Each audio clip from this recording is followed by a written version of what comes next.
بات سمجھ لیجئے، نبی کریم صلی اللہ علیہ وسلم کے مزاج پر نرمی غالب تھی، لیکن یہ نرمی مسلمانوں کے لیے تھی۔ کفار کے مقابلے میں آپ وَغْلُظْ عَلَيْهِمْ کی عملی تصویر تھے۔ یا ایھا النبی جاہد الکفار والمنافقین وَغْلُظْ عَلَيْهِمْ، اے پیغمبر کفار اور منافقین کے ساتھ جہاد کیجئے اور ان کے ساتھ سخت رویہ رکھیے۔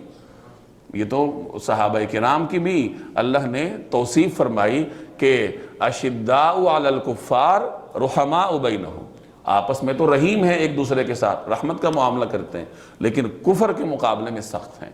تو جناب رسول اللہ صلی اللہ علیہ وسلم نرم تھے لیکن مسلمانوں کے لیے، کفر کے لیے رسول اللہ صلی اللہ علیہ وسلم سخت تھے، اور وہ ایک دینی غیرت تھی جو آپ صلی اللہ علیہ وسلم نے مسلمانوں کے لیے چھوڑی۔ پیغمبر کی نرمی کو بھی لوگ غلط جگہوں پہ استعمال کرتے ہیں۔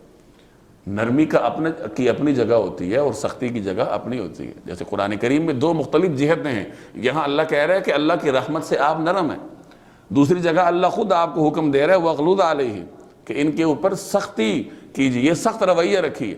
تو دونوں کا جو محل ہے وہ اپنا اپنا ہے۔ نرمی کا محل مسلمان ہے کہ مسلمانوں کے ساتھ نرمی کیجئے، اور سختی کا محل کفار ہے کہ کفر کے مقابلے میں آپ سختی اختیار فرمائی۔ اور یہی سختی اور یہی نرمی صحابہ میں بھی تھی کہ آپس میں نرم ہیں اور کفار کے مقابلے میں سخت ہیں۔ اذلۃ علی المؤمنین اعزۃ علی الکافرین، مسلمانوں کے لیے نرم ہیں اور کفر کے لیے کیا ہیں؟ سخت ہیں۔